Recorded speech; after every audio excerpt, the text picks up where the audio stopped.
Thank you for joining me, everyone. There appears to be a somewhat of a revival of Logos um, that is at least occurring in this wonderful world of YouTube videos, but possibly and hopefully will have reverberations in our culture nationally and around the world. And the effort is being led by the brilliant work of Dr. E. Michael Jones, whom I've been following for quite a while, maybe about a decade. Dr. Jones's work has had a very profound influence on me personally, and also on my work as an author and as a radio host. I've interviewed him over the years, most recently on this program. And he's coming out with a new book. I don't believe it's published yet, that deals with the subject of Logos, as he defines it, which is the moral and ethical precepts that are foundational to our Western civilization, which are rooted in both truth and reason, but also merged with faith in God.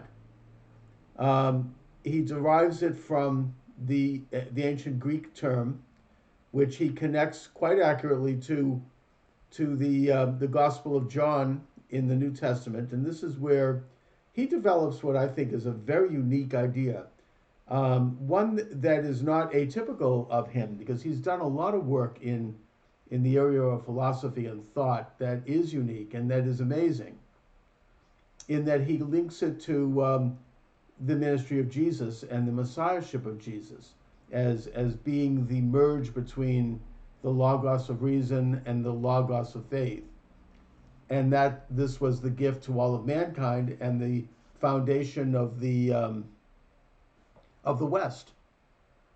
Um, and I absolutely don't take in any issue at all with that, except for one little thing that I disagree with Dr. Jones on. In fact, maybe it's not so little. And that is that his insistence that the Jews rejected Logos when we rejected the ministry of Jesus, when we rejected the messiahship of Jesus, and furthermore, when we colluded with the Romans to execute Jesus, which are all true historically, other than Jews who became Christians. My suggestion here is that the exact opposite is true. It's not that the Jews rejected Logos when we rejected Jesus. It's that the rest of the world, the Western civilizations, Christendom, embraced Logos when they accepted the moral and ethical precepts of the Torah, when they accepted the Mosaic covenant at Sinai, which is the very essence of Logos. And that Jesus, whether he was Messiah or not, is a religious question. He is the bridge figure in terms of the acceptance of Logos. That Jesus, if you look at his ministry, particularly in the book of Matthew, in the Gospel of Matthew, he said that he was going to continue the Logos of Moses, and that not a single word of that revelation would be changed. And so, in a sense, this means and makes Jesus at least Messiah-like, if not the Messiah, which is, again, a religious question, in that he, more than any other figure in history, was able to transmit Logos, the moral and ethical precepts of the Torah, to all of mankind, to a very large degree, to the degree that Christianity has spread, and it has all over the world. And that the enemies of Logos are not the Jews. The Jews remain the people of Logos. The enemy of Logos is the same enemy that the Jews struggled with right up to the beginning right up to the days of Abraham. And that is the worship of false gods, the worship of idols. This is a thread that runs through the entire Torah. This is the struggle that the children of Israel had, especially when they got to Canaan and started to establish a society. This was the sin of the golden calf at the foot of Sinai, that the Jews as a people, and at that time they were alone, because the entire world was enthralled by this corrupted, idol-worshipping cult where the state would run the God. There was no God that was for all of mankind, no universal God, but that this it was a man-made object. It was, the Moloch or the Serapole or whatever it was, and that there were all these corrupt and practices that went on around this worship. Throwing babies into the belly of the burning beast, kind of an ancient version, frankly, of abortion. Orgies and sexual license, what Sigmund Freud called polymorphous perversity. This was the same enemy that the ancient Jews were struggling with, the children of Israel, because these things are very powerful and they're very tempting, and they call us to corrupt us. We're the sins of the flesh. I mean, this is, what the call of rejection of logos, a rejection of the belief in a God who is beyond the manipulative powers of man, who provides and who gives a set of moral and ethical precepts. The lawgiver is what it's called in Hebrew, the creator of the universe. That the universe was not just created at random, it just didn't just happen, which is, of course, the Darwinian idea, and which is why Darwin is such a major saint to the anti-logos secular, establishment. But that God gave the law that cannot be overthrown or manipulated by the corrupting hands of the imperfect people. That we look to that law to free ourselves and to create under that law. We're endowed by our Creator, not the state, with rights. God created man in his image, not God. Not man isn't God. Man is an image of God. We have, a spiritual and a temporal side to our nature. And so the children of Israel struggled against these earthly temptations in the same way that we all are struggling against them today, both as individuals, which is normal, but also as a nation and as a culture, which is less normal in that you have a predominant controlled politic, if you will, that is anti-logos and that wants to undermine logos in the people at large. That's a corrupting element. So the Jews continued to adhere to logos and to the covenant of Moses, even though their people were rebelling against it with the golden calf and with the worship of idols and Baal and all that stuff that went on in Canaan, and that struggle was a struggle for all of mankind. I mean, this is what the story of Hanukkah was all about. It wasn't so much that Judah Maccabee and his family stood up to the Syrian Greeks who wanted to install an idol at the temple, but it was a struggle for the soul of Judaism. They were fighting a civil war against the Hellenized Jews who were involved in corrupt practices and who wanted to be, of the world, who wanted to be of the earth, and who were doing, naked gymnasiums and whatever they were doing. And that Judah Maccabee and his brothers stood up to it, and they cleansed the temple. That's what the lighting of the menorah is. That's what it symbolizes. A return to Logos, an overthrow of this corrupted, Hellenized empire and its internal influence within Judaism.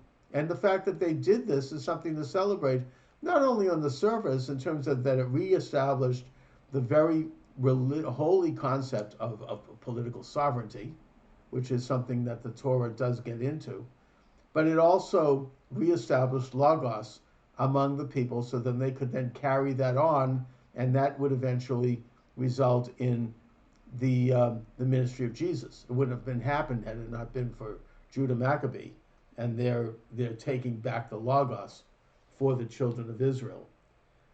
And that, as I said, Jesus himself said that the covenant of Moses is forever. The Jews continue to be the people of the book.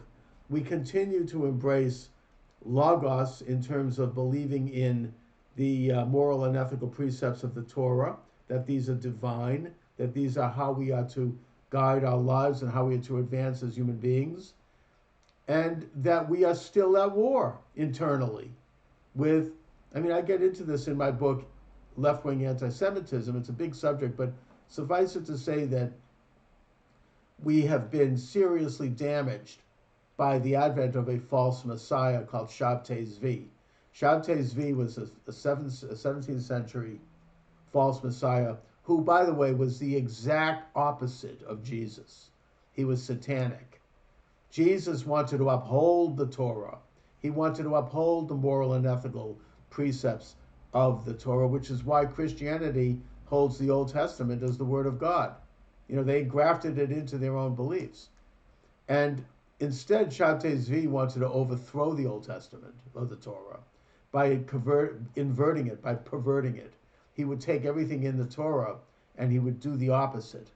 You know, if the Torah said, whatever the subject, don't commit adultery, he viewed adultery as suddenly a religious right. You know, he violated every precept of the Torah, and that was why that was, in a bizarre sense, I know it sounds bizarre, but this was his way of proving that he was the Messiah. And a lot of Jews were sucked into this, and they were fooled by it until he was exposed as a fraud by the Muslim Sultan in Istanbul. And yet they continued. They went underground. They shapeshifted.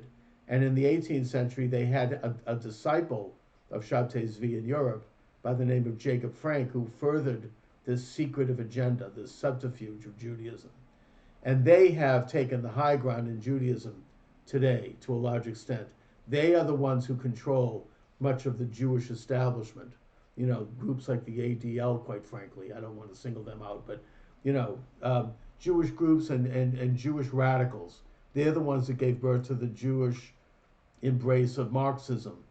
So, this is a subversion of Judaism. It is a war within Judaism. It's a war that those of us who support Logos, whether we be Jew or Christian, we ought to support, not only for these Jews to prevail and to take back the covenant, but also to stop the infiltration of Christianity by their own anti-Logos groups that, by the way, have nothing to do with Judaism. And I'm talking about groups starting with the Illuminati, which was generally a Catholic thing, and which sought to overthrow the church and sought to overthrow the nations by creating a world order of bee colonies. I mean, of beehives. Everyone would be de facto equal. And it was the Illuminati that would eventually spawn an organization that hired Karl Marx to write the Communist Manifesto. And Marx, in a way, is a merge between the rejection of both Judaism and Christianity, given the fact that he had a Jewish background, but that he also was baptized as a Christian and was a very devout Christian, apparently, up until the time he went into college, and then he was influenced by the quote-unquote Enlightenment figures like Hegel, came out as a radical, like a lot of our students do today, by the way.